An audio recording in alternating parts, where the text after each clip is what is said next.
Hey, hey, yo, peeps, what's up? Here's my fourth,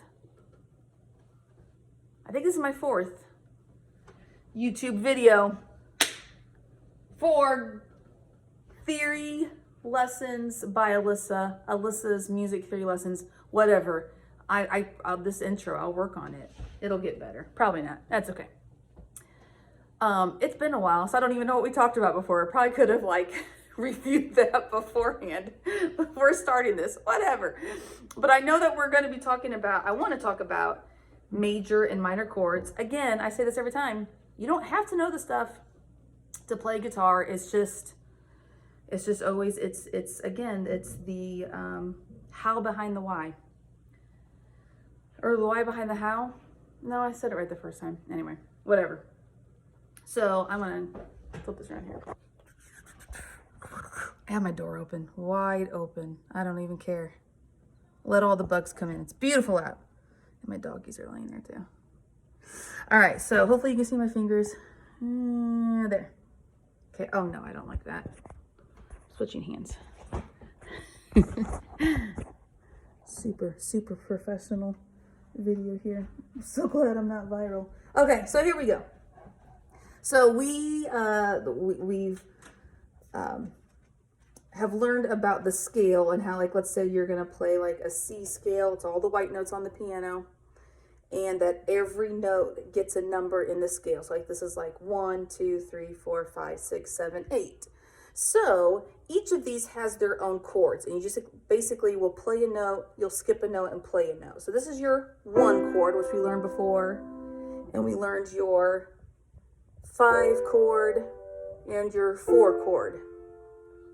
So all of those 3 chords are major chords. So the interval between here and here and here are the same, here and here as well. That's why they have kind of that happy sound. So your 1 chord is a major chord, 5 chord is a major, and 4 chord is a major. All the rest of them are something different. So 1 is a major. If you just follow this rule and play 1, skip 1, play 1, skip 1. Your 2 chord is a minor chord. So it kind of gives it that sad sound. Your 3 chord is a minor sound. 4 is major. 5 is major. 6 is minor. And then 7 is also.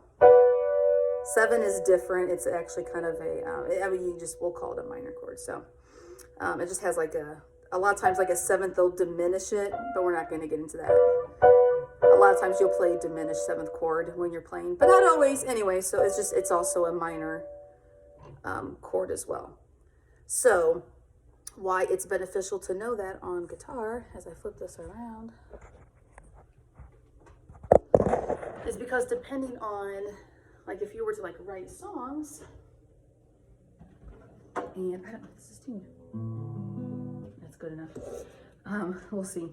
So if you're learning how to play and you see a song, a lot of times the chord progressions, they're gonna include minor chords. That's a major, and that's an E minor chord, and that's your 6th chord, but it just gives it kind of a different sound. But if you're writing songs, it's good to know this, because if you're writing out chord progressions, and let's say your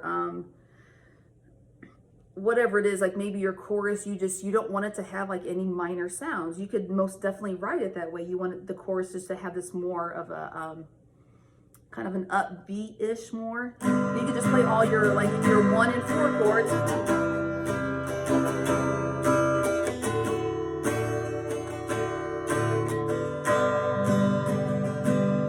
This is not in tune at all. I'm so sorry, but you can do that. If you're going to write songs, or if you're playing songs, you're oh yeah, this chorus just seems super upbeat and happy, probably because it's playing all of the major chords. So once you start your chord progressions as you're playing, or if you're writing a song, and you want it to have just a little bit of a different sound, that's when you can throw in those minor chords.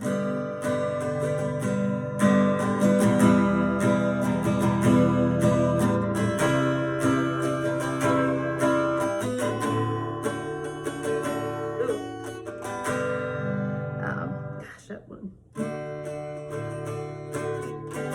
Anyway, so like I added in the E minor chord, which is a 6. So there I played a 1 chord, a 6 minor chord, a 4 chord, and a 5 chord. So that's what they are and why they're there, because going back to like key, like, you know, following the whole formula of how you even figure out like what notes to play in the key of C, that whole half, you take all of that, you combined it with each of the notes having their own number, and that's how you get some major chords and some minor chords. So let's then apply this to a different key. So now if we're in the key of G, that's the key of G. Following my rule, I have to play this black note, because whole half. So now in the key of G then, this is my 1 chord. It's still a major chord. Here's my 2 chord, minor, minor, major, major, minor,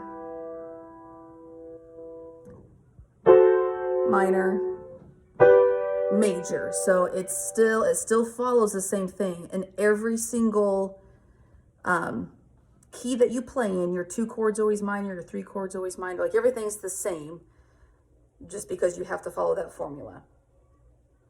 So I'm going to show you then one more thing, which I am not prepared for. Come with me, join me on my walk while I find paper. Where's paper? Paper. In my messy house. It'll be okay. Hey, look what I found. I found paper. All right. So now I'm going to show you then like what this looks like on chord charts, because sometimes chord charts, they write them different ways, and it'd be good to know this too. So I can't flip the camera around. I'm going to do this. Okay, goodness, I hope you can see this. I'm going to really hope you can see this. Okay. So sometimes when you are looking at chord charts, you'll see like your 1 chords written like this, your 4 chords written like this, 5 chords. Sometimes you'll see them like written as numbers, and they write them, my Shakeology drink, geez. They'll write them in Roman numeral numbers, and they'll write them just as numbers. This is called a number chart, which, you know, for beginning people, they're probably not ready for that. Even some like medium people aren't ready for number charts. I love number charts actually. But anyway, that basically means like I can play any song in any key. I just always know what the 1 chord is, the 4 chord is, the 5 chord is, and so on. But sometimes you'll see them written like this. And if you see that, that's why they're in big Roman numerals, because they're major chords. If you see anything written in a small Roman numerals, it's because it's a minor chord. So hopefully you can see that. Same thing for like 6s, that'll be minor or small because of their minor chords. So sometimes you'll also see like G chords are just in big G's. Sometimes, I don't know, some people do this, some people don't, but like if it's a E minor chord, you'll just see a little E. But then you'll also see like an E with an M behind it. That's what that means. It's an E minor chord. So hopefully that clears up why things are written the way that they are when you start reading music. Not too many people do it this way. You'll see it like this, like an A minor chord. They'll have an A with a little M. That just means A minor. And now you know why, because of what I just showed you. So I think that's it. Yeah, so there's major and minor, and why some chords are major and why some chords are minor. And that's it. All right, peeps. I'm out of here.